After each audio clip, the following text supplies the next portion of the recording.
Okay, now we only have one person in here, Jordan, but what I will do is just like always, I'll record all of this. And Jordan, if you have any questions as we go along, if I lose you or I make a leap and you go, what? Really? Then please ask, if I'm jumping to conclusions a bit.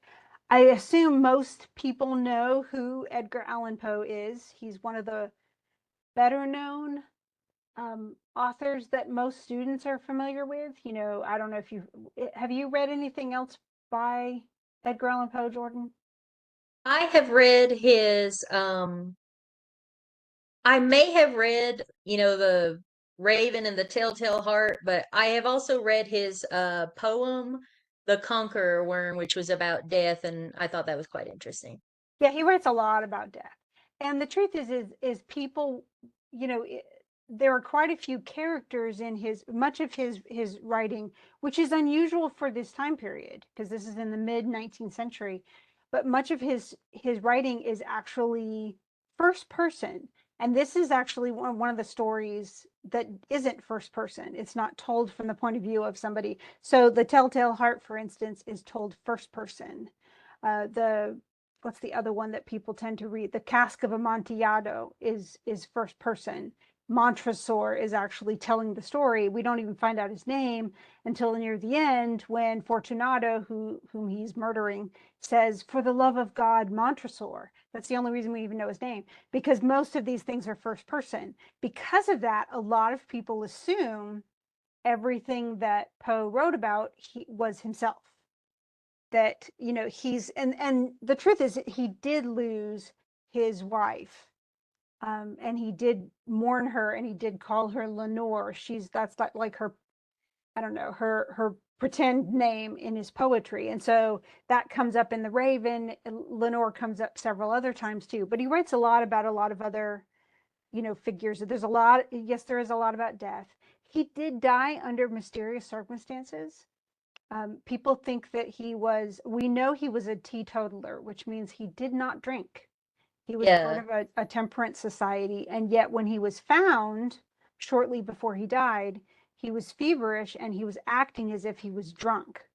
And so a Mm. lot of people think, well, he must have fallen off the bandwagon, gone off and gone on a binge, and it killed him. We don't have any evidence really that he tended to ever imbibe in alcohol. And the truth is it was actually pretty common. This was right at the time of elections, and it was very common for people to sabotage each other if they thought you were for the other side. And they would, I mean, they drug them and they beat them up and they do a lot of other stuff.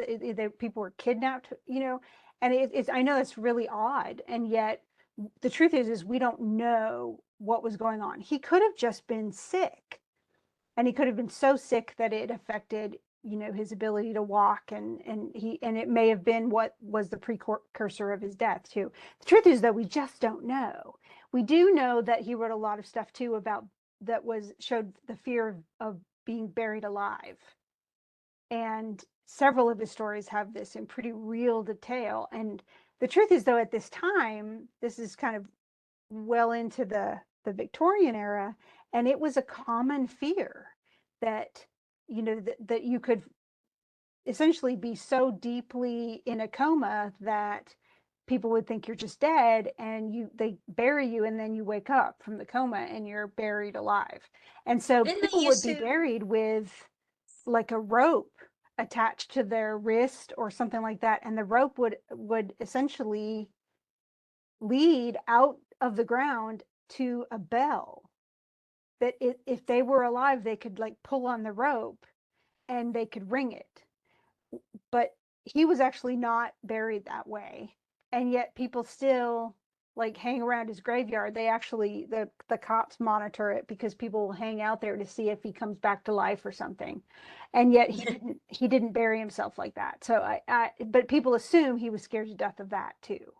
So, but the truth is we really don't know. What we do know is he's like the first writer, of the horror short story, and he kind of invented the genre.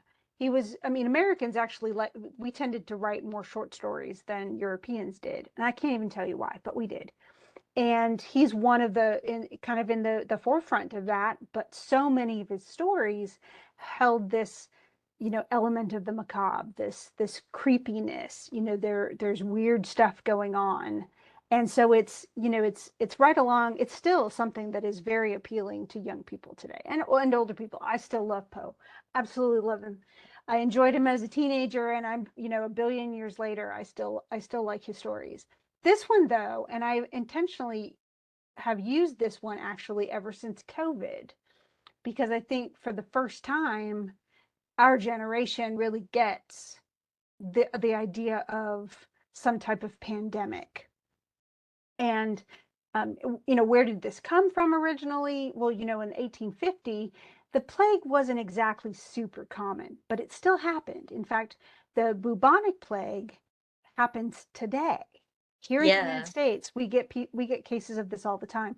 I teach this in humanities because most people assume that, the bubonic plague was really rampant all the way through the medieval period, but it killed millions of people. There are estimates that say it killed somewhere between a third and a half of the world's population over the course of about 100 years. So it's extensive what it could do, and it was a horrible way to die. It looked horrible. I actually please don't Google like bubonic plague pictures. First of all, you'll actually see my second cousin, because my mother-in-law's cousin got the bubonic plague from his cat, who was choking on an infected mouse, and the cat actually died, but the man survived, the cousin. But it still happens today. The Seattle Underground, which is, you can go and visit and do a tour of. It's supposed to be haunted and all sorts of other stuff, but it was closed because of the plague right around the turn of the 20th century. So the truth is that kind of stuff still can happen. Mostly it's a very isolated cases, but it still exists. It doesn't exist to the way, and it doesn't kill people the way that COVID did only a few years ago, and continues to kill people, unfortunately. But in this case, probably the Red Death is similar, or meant to be similar, to bubonic plague.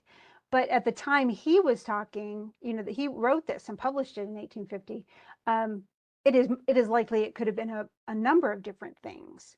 So it's not like they didn't have. Some people in the journals mentioned tuberculosis, which is certainly a possibility.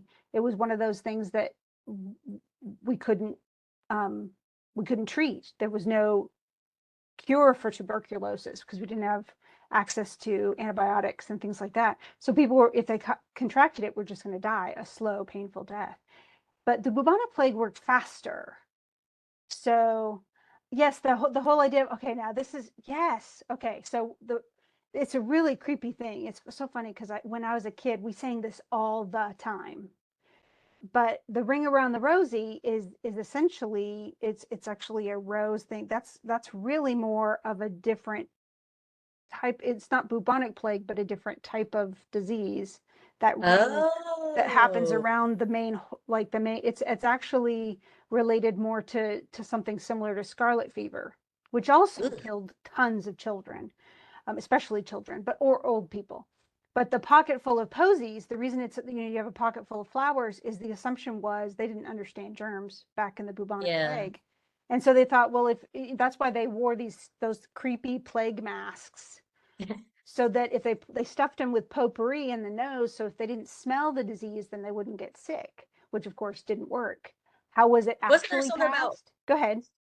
oh, wasn't there something about they believed in miasma back then? Well, they believed in a lot of weird things. They believed in the humors. So if you Yeah. got feverish, that means you had too much blood, and so they had to let your blood out. They had to, like, give, either put leeches on you or cut you open and drip your blood out. It's just really horrible. Yeah, Um, and that happened to like George Washington, didn't it? well, and it killed tons of people. I mean, what a way to kill people. They're already weak, Ugh. and then you take their blood out, and then then they die. And that's not good. Finally, they figured it out, but it was, honestly, it was after 1850 when doctors started figuring out all sorts of basic things, like what germs are, how germs are passed, what's, regular cleanliness. We had tons of babies and mothers who would die giving birth, And one doctor in the middle of the 19th century pretty much figured out that you needed to wash your hands. And the doctors did, that they would actually pass infections from mother to mother to mother and kill babies and moms that way. So he made himself and all of his staff, they all had to wash their hands. And infant mortality and mom mortality went way down. But he was laughed essentially out of his own job. People didn't, they thought that was hilarious and ridiculous. And it was only after he died that they realized that, wait a second, the guy was actually onto something. And now, of course, they don't just wash their hands, they wash down their arms with all sorts of really, intense soap, and then they put gloves on. So it's amazing what we didn't know. Well, in this case, though, this could really be any contagion, but it's this idea of essentially this main character, you know, shirking his responsibilities. And instead of doing what he's the prince. Princes, what do? He's even Prospero, which is the Italian for prosperous. So he's this really happy prince, and he's living in a happy world until all of this happens. The Red Death comes. And the Red Death is like the bubonic plague in that you can't see it. You don't know when somebody has it until they come down with symptoms. And by then, everybody else is infected. So in that way, it's also like COVID. It's also like the flu. We tend to show our symptoms several days after we're actually virulent, and we can pass the stuff along. So it really follows all those same types of realities. So in the face of this, though, what should he do? What should the prince do when people in his country are dying horrible deaths of this plague? And the true thing is, he should do something about it to protect his people, to figure out where it's Yeah. coming from, to stop it from, even like several people actually mentioned the COVID quarantines. Well, staying in your house is a really great way of preventing the spread to anybody outside your family, especially. But if you break that, you think about even during COVID, the number, they'd have a wedding or a funeral, which is even worse, and there'd be 350 people at the funeral, and all of a sudden tons of people would get sick from the funeral of COVID, and then 15 more people would die. It's horrible, horrible. And that's not what you want. Instead, he says, well, I'm not going to do anything to help my people. Instead, he decides, well, I'm going to protect myself. And so when his dominions were half depopulated, so half the people in his country had died in his realm, essentially, he summoned to his presence 1,000 hale and light-hearted friends from among the knights and dames of his court. So this is the upper class. These are all of his buddies, because they're all of the upper class like he is. And retired with them, so he takes those 1,000 friends to the deep seclusion of one of his castellated abbeys. So it's an abbey made into a castle. And it was huge. It was big enough to hold all 1,000 people. And of course, we also know that they had to have servants and other stuff too, plus all the people to cook the food. And so now when you go into quarantine, think about COVID. Are you supposed to go and go into this gigantic arena with 1,000 of your friends and everybody hang out together? No. No. And yet, no, but let's think about this. Why does he think, or why does he assume? It's not really, I don't think even it occurs to him. Why does he assume that all of these 1,000 people, because they're upper class, aren't going to have the disease? Perhaps because they went away from the land that had it. Yeah, because they're fleeing from it. Maybe the journey itself is long enough to know, hey, I don't have it because, see, I haven't died or something. And so, and maybe I mean, there's certainly an assumption. Like, have you ever seen Titanic, the A movie? long time ago. Okay. Well, in Titanic, though, remember they had different class Oh, of yeah. states rooms. They had the first class, second class, third class, and so on. Well, the third class people, when you actually talk about how did you board and everything, third class people were searched for lice and Really? eye diseases and all sorts of other stuff. So if they looked like they were contagious with something, even if they had a ticket to get on, they wouldn't be able to come onto the boat. The first class passengers had a separate entrance and were not searched for lice or anything else. Why is that? Because Maybe that would be an because they were inconvenience. expected. Yeah, go ahead.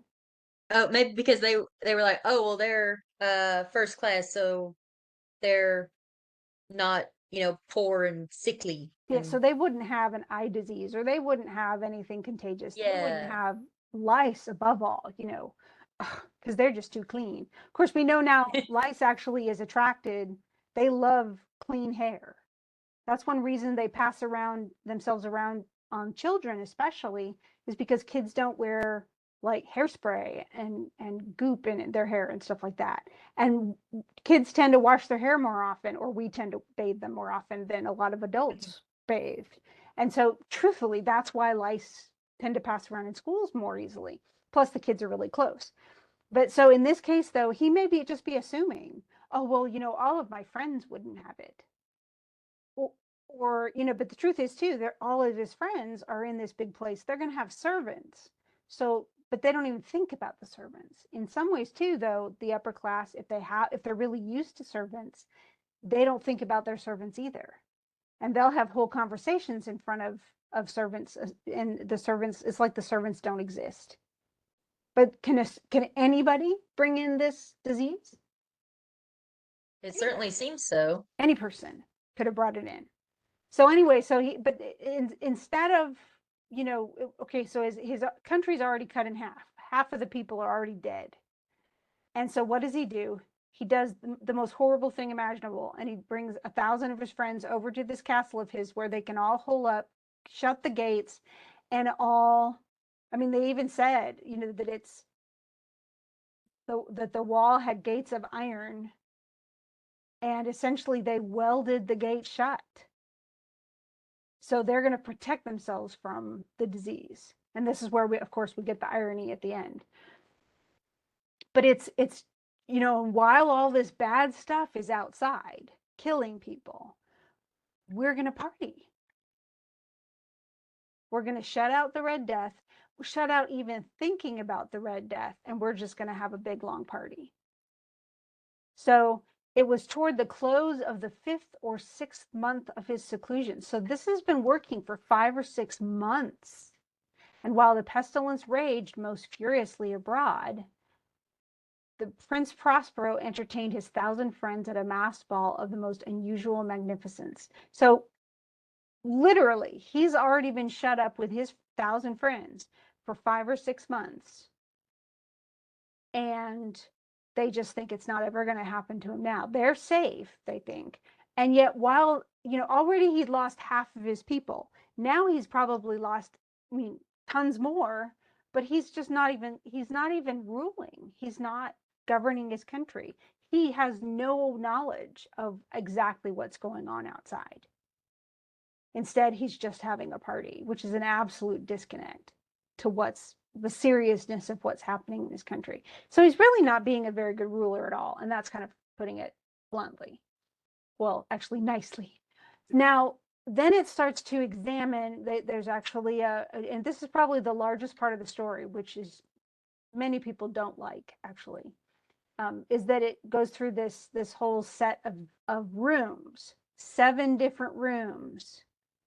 And what's funny about imperial suites, they call it an imperial suite. Usually the rooms are essentially stages to get to the king or queen. So the royal is in the last room, and then depending on what your rank is or what the king thinks of you or whatever, that's how far into the chambers you get. And so the people who are very close to the ruler will get into the farthest rooms. They'll actually get into the 5th, 6th, and 7th room in this case. So it's really common, even in a castle situation, the king will have his private chamber which may even be a bedroom and a private chamber. And then there's an anteroom outside of that where he meets not as good friends. And then there's another room outside of that, which is semi-private. And then there's another room from there that's more public. And then there might even be, it's how far do you get in that is determined by essentially how close you are to a king. And so in the same way, this is the imperial suite is this set of anterooms. So you really have to go from the first one run into the second, then into the third, then into the fourth, then into the fifth, like that. It's a one-way thing. So, and it says there was a sharp turn at every 20 or 30 yards, and at each turn, a novel effect. So essentially you turn and there's a new room.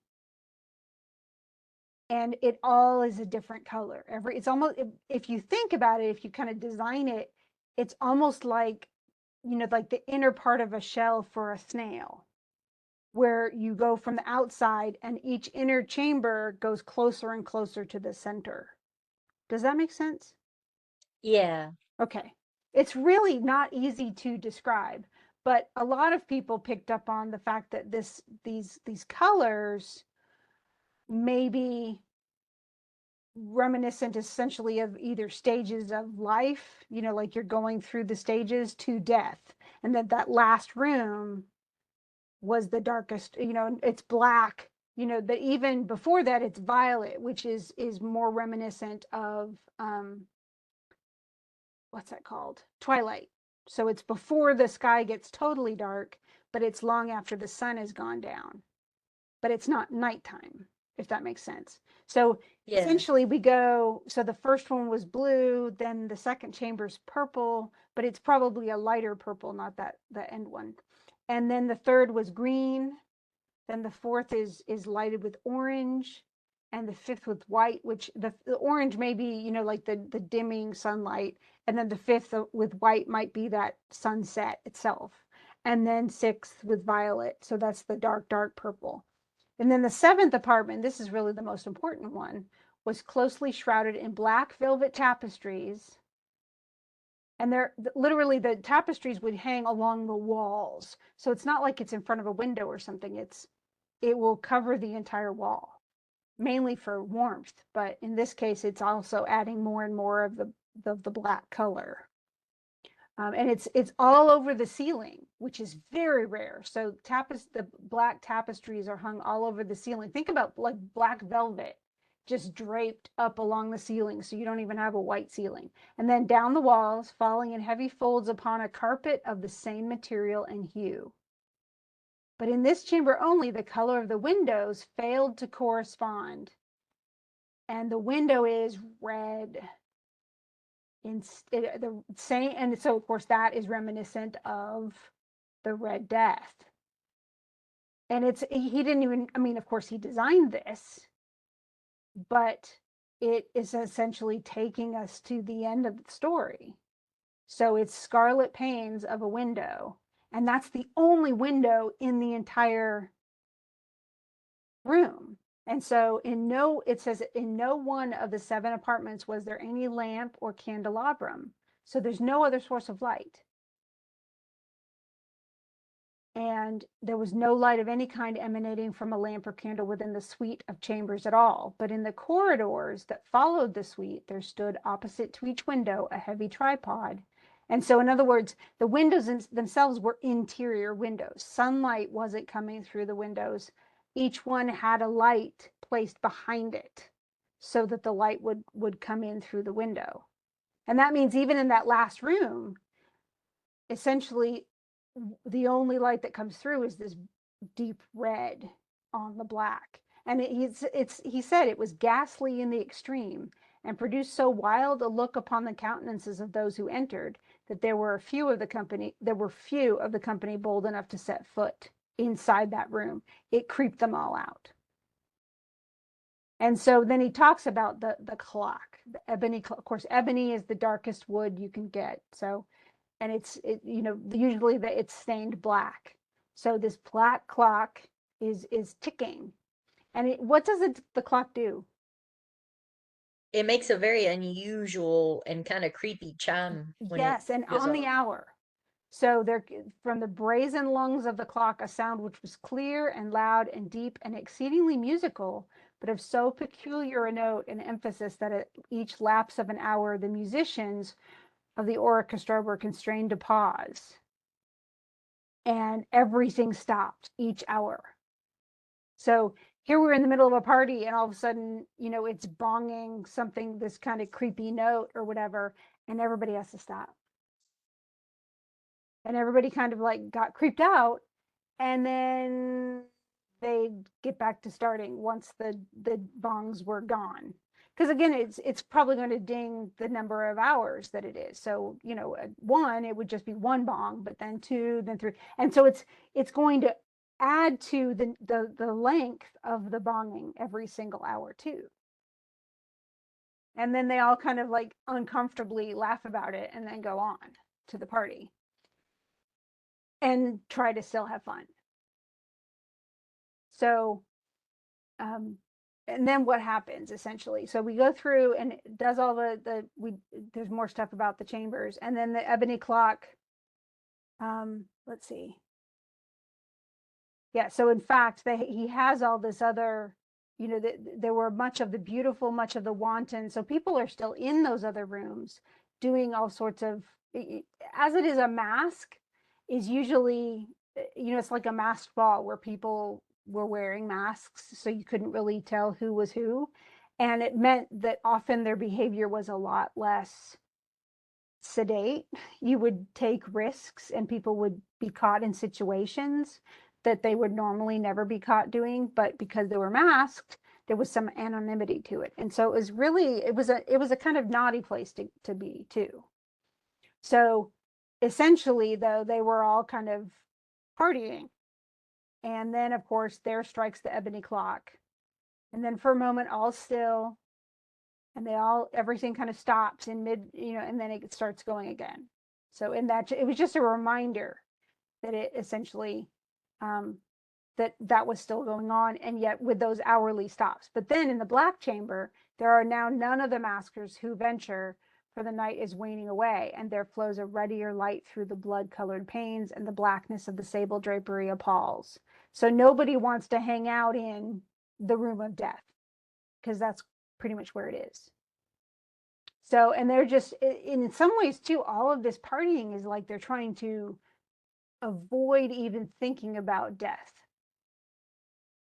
So they're going to really live to avoid, I guess, facing the fact that death is real, and that it's all that stuff is going on. And so they're reveling until at length there commenced the sounding of midnight upon the clock. So this is when it would ring 12 times, it would go the longest, and there was an uneasy cessation of all things as before. But now there were 12 strokes to be sounded. So it even tells you, say, this is a long amount of time, while you just have to listen to the bonging. And thus, too, it happened, perhaps, that before the last echoes of the last chime had utterly sunk into silence, there were many individuals in the crowd who had found leisure to become aware of the presence of a masked figure. Now, it's funny because if you've ever seen Phantom of the Opera, both in the book, which I read, and it's great, and in the musical, which I've seen several times, the Phantom of the Opera dresses up as the Masque of the Red Death. He dresses up as this masked figure, and he's come to essentially bring pestilence to everyone. It's a threat. It's an absolute threat. Well, this is too, and everybody notices the guy, and he makes them instantly uncomfortable. And then they start whispering about, like, oh my gosh, do you see this? And they're expressive of disapprobation. In other words, they're disgusted. They're pretty miffed that he would have the gall to dress up the way that he's dressed, because what he is dressed up as is the death itself. He'd gone beyond the bounds of even the prince's indefinite decorum by dressing up as the disease. And so it describes that. The figure was tall and gaunt and shrouded from head to foot in the habiliments of the grave. The mask which concealed the visage was made so nearly to resemble the countenance of a stiffened corpse that the closest scrutiny must have had difficulty in detecting the cheat. In other words, he looked like a real person with this disease. His vesture was even dabbled in blood. Now, of course, they assume he's dressed up for the occasion and he's dressed up in bad taste. But is that what happened? No. No, he has the Red Death. And remember, they said in the very beginning that this death could come upon someone and go through and kill them in a half an hour. Ugh. And this seems to be working even faster, at least when we get to the, because there's not a whole lot left of the story. But when the prince sees this person, so here's Prince Prospero, and he sees this person dressed up, and the man's just literally walking slow and solemn through all of the crowds. He was seen to be convulsed in the first moment with a strong shudder, either of terror or distaste, but then he gets angry and he shouts at the man. Well, he shouts kind of around everybody, to everybody else. Who dares insult us with this blasphemous mockery? And then he wants him seized. Seize him and unmask him, that we may know whom we have to hang at sunrise. So he's going to kill the man for dressing up as the Red Death. And the Prince Prospero is in the blue chamber. So he's in the very first chamber of that suite. And yet anybody in the other rooms could hear him because he yells that loud. And there's the prince with a group of pale courtiers by his side. But at first, as he spoke, there was a slight rushing movement of this group, and they start rushing towards the intruder, okay, the guy who's dressed up as the Red Death. And yet he starts to approach the prince, and they can't attack him. And no one can bear to touch him. And so he passes within a yard of the prince and then keeps walking, and everybody's shrinking from him. But he made his way uninterrupted, but with the same solemn and measured step. It's just like, it's like the implacability of death. It's gonna come, and it's not gonna rush at you, but it's just gonna it's unrelenting, and it will find you. But he starts walking through the chambers. So he goes through the blue chamber, which is where the prince is, to the purple, then the green, the orange, the white, da da da da da. It was then, however, that the prince, so he gets to almost to the end of the suites, and the prince says, essentially, he's upset. So he rushes hurriedly through all 6 chambers. He's rushing to his death, if you want to think about that way. Well, no one's going to follow him because they don't want to go into that last. First of all, they don't want to follow the creature, but whoever he might be. But they also don't want to go into the black room because that's where death is. So he actually has a knife, and he's going to stab the guy. And he gets to within 3 or 4 feet of the man. What happens to him? He does. Yeah, the man in the mask, the man dressed as the Red Death, turns on him, just turns around and faces him. And right at that moment, the prince drops the dagger and falls down and dies. Just like that. And the revelers go, whoa! And so they run at the man and they grab him. And he doesn't fight him off or anything. And yet they're horrified by him. But they still grab him. And what happens to all of those people? They all die. They all died, each in the despairing posture of his fall. And the life of the ebony clock went out with that of the last of the gay, the happy people, the revelers. And the flames of the tripods expired. And darkness and decay and the Red Death held illimitable dominion over all. And there is an immediate kind of morality lesson to this, that you can't just shirk your duty and go and party while other people are dying. And you can't assume too that you're going to escape death when other people don't, even if you are a prince. But the truth is you can't ever really escape death. And so, trying to design, not only what your life will be, but it's such a vacuous life that they've picked. For months, they've been reveling in nothing else. It's not like they're doing anything useful, but the fact that it's going to come means that there's only so much you can do to escape. I mean, yeah, you can go see a doctor and stuff like that, but you can't just say, "Oh, I'm never going to face the same thing that other people face." It's like trying to, okay, I'm going to live forever. I'm going to create some sort of divine something, the elixir of life, and make myself immortal. So I'm going to live for hundreds of years. Well, that just doesn't work. I mean, even if you take really good care of your health, you still have a finite existence. We are not immortal. And yet the idea too of placing yourself and your friends, well, I'll give them the advantages that will help them live and survive, while neglecting and denying those same advantages to people who I really should be serving. That's all. I mean, it's all part of this, and yet it's not a long story. It just manages to say a whole lot all at once. And it also says, makes it clear that everyone in, what they say, that death is the great equalizer. That, yeah, maybe we live a fancier life or something if we have more money, but in the end, we're all dead. And that evens everything out. And so in the end, I mean, in some ways too, the whole idea of, what really kills the prince, he goes and tries to attack the Red Death.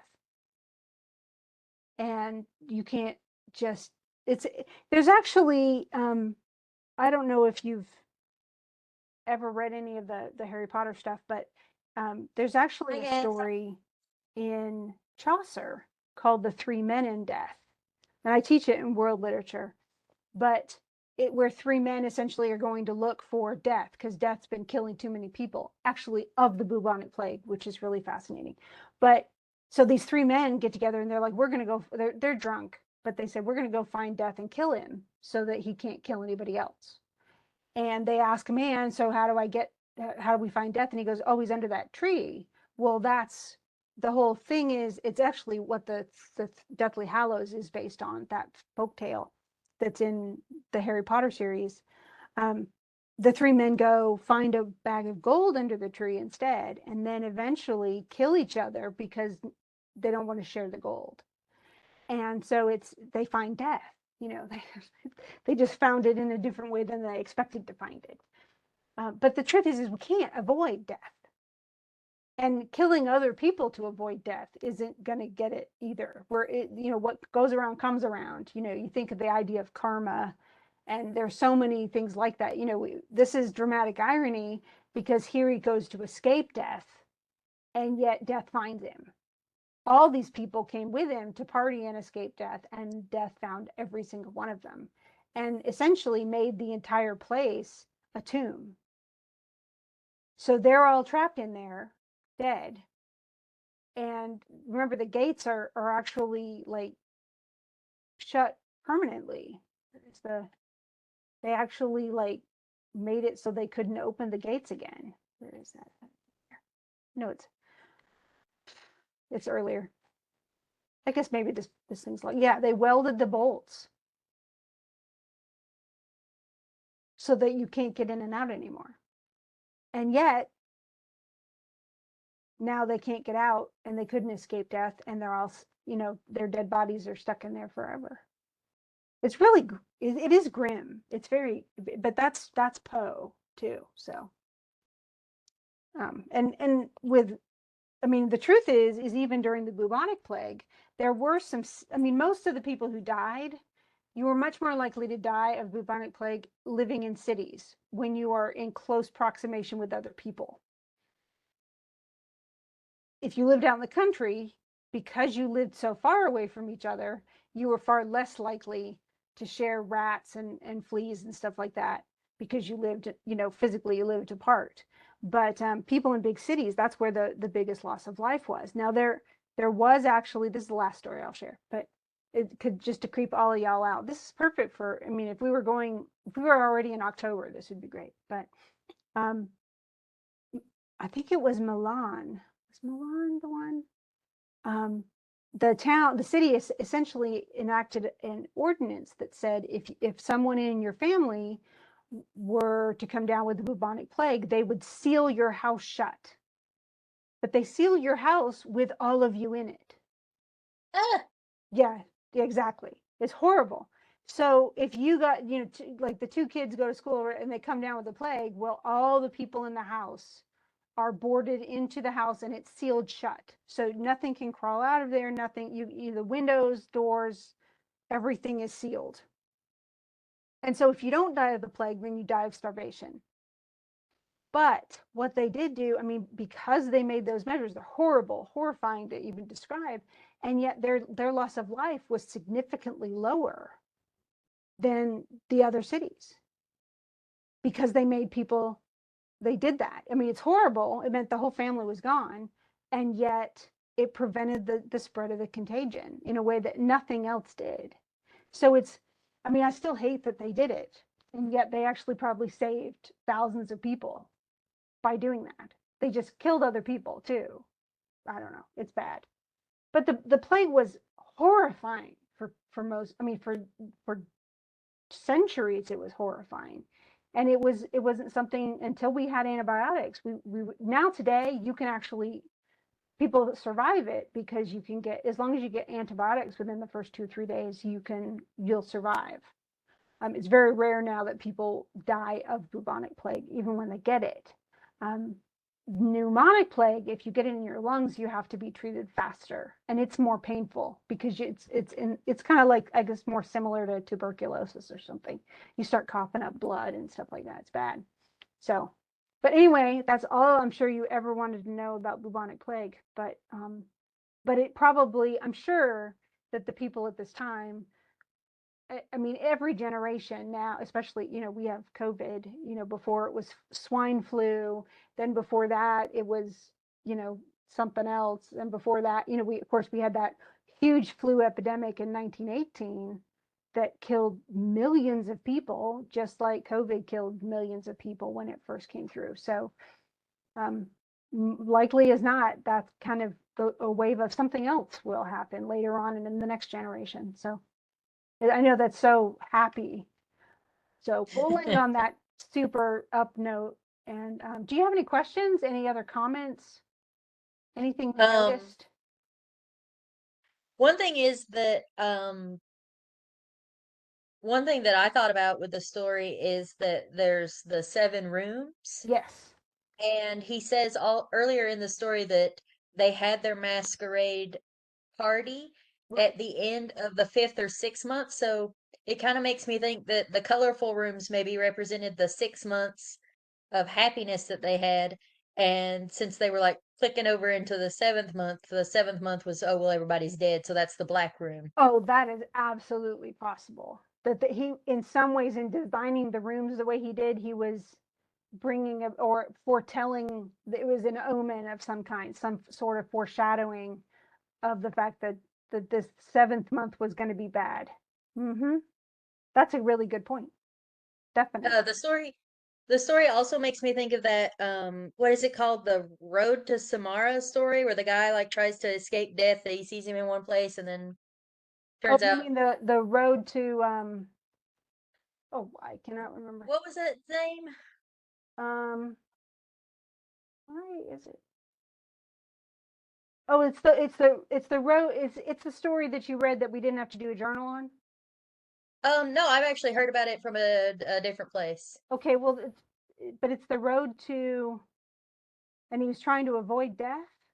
Yeah, he saw death in one place, so he ran to another place, and death was waiting for him there, and he said, "But I saw you earlier, and you looked surprised to see me." And death says, "Yes, I was surprised to see you because I had an appointment with you later Oh, in this other place." I don't know that story. If you remember what that story is, let me know. I because will definitely that's let you it's very know. much a lot, but it's also, but it's like the other side of the hedge, where he Yeah. thinks, okay, well, I'm gonna outrun this or outrun that, and that's coming up at the what, you know, it was at the end of this last week, and he thinks, oh well, this is what I'm gonna avoid this, or I don't really want to do that, or you know, and he can't pick everything, and so, but he thinks, we all think we're in charge, and you know, it's funny how much we think we're in charge when we have really no control. I mean, I still remember when my husband was diagnosed with cancer, and he thought, well, that's it, I'm just going to die. And it didn't happen, yay, um, Oh. because we caught it so early. But he's one of the very few survivors, because most people don't survive pancreatic cancer. Oh But my. they caught it when it was a cyst, actually, before it had started to spread. Oh, wonderful. Yeah, it is. It's amazing. But he even says, he goes, well, it could come back. And I said, well, the truth is, tomorrow you could be hit by a car. That is true. I said, I could be hit by a car. I mean, there's so many things. There are things we can control, like don't text and drive. You know, don't drink like a fish every night. Don't, you know, become 850 pounds. You know, there are things we can actually, you know, don't do super risky things. Don't climb Mount Everest because you have a 10% chance of dying. But there are things we can't control. And Yeah. to think that we can control every aspect of our lives to avoid freak accidents and hurricanes, and it's just, it's hubris. There's no way we have that power. Yeah, We'd like to think we do. it's like it's kind of funny that we're talking about this because I was actually just talking to my mother earlier about how there are some people that um are still so terrified of COVID. And I mean it's really scary, but they're still not wanting to leave their houses, Mm, even if they're, with the vaccine and taking precautions and everything, but they're still so frightened. And my mom and I were talking, and she said, yeah, you never know what it's going to be. You can take all these precautions, but, she said, for example, you can slip on a bar of soap in your bathtub, but are you going to not take baths and be dirty? right, right. Well, and you could step off a curb and sprain your ankle or break Yeah, your ankle, and then you could get a, a septic infection. You just don't there's, know. yeah, It's there's like, I risk mean, what was the everywhere in life, guy? but I'm trying to think of who died of he had a sinus infection. He was the Jim Henson, the guy who did the Muppets. oh, He had yeah. he had a sinus infection. Took a few days to go to the doctor. By the time he did, he went in the hospital and he died.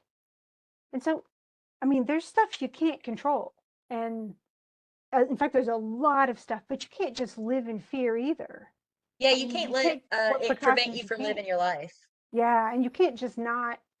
I mean, honestly, what's life if you can't ever see anybody ever again? I mean, I don't. I'm kind of an introvert, but I'm not that much of an introvert. Yeah. That's not really life. No.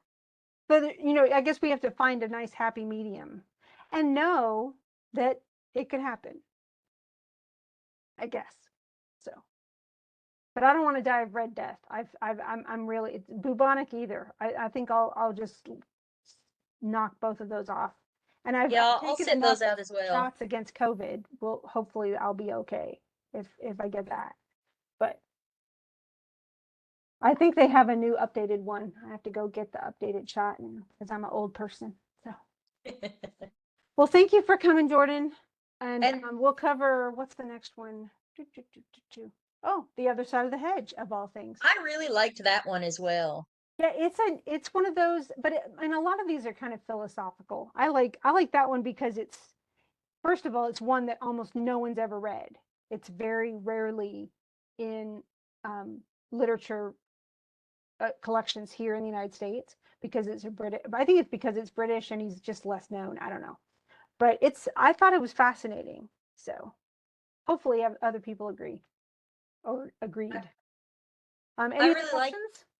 um I don't think I have any more questions. I just wanted to say thank you for having us read The Mask of the Red Death because I had never heard of it and I really enjoyed it. Oh, good. Oh, good. Yeah, it's one of my favorites of his. So, but honestly, if you know you've read several of them and you like them, he has so many stories and poems. I don't think he has one that's kind of longish, that's kind of a novella, but I haven't read that one. I think it's The Gold Bug, but I haven't read that one. But the rest of his stories, most of the stories I really like. There's one funny one, it's kind of horribly macabre and funny all at the same time, and it's called Never Bet the Devil Your Head, and it's just hilarious and awful. He manages that. I don't even know how he does. But anyway, I'm glad. Thank you so much for coming, and I guess probably I'll see you tomorrow. Yeah, yeah, I should be able to make it tomorrow. Hopefully more people will come tomorrow. Well, I'll see you later, Jordan. Thanks. See you tomorrow. Bye. Bye.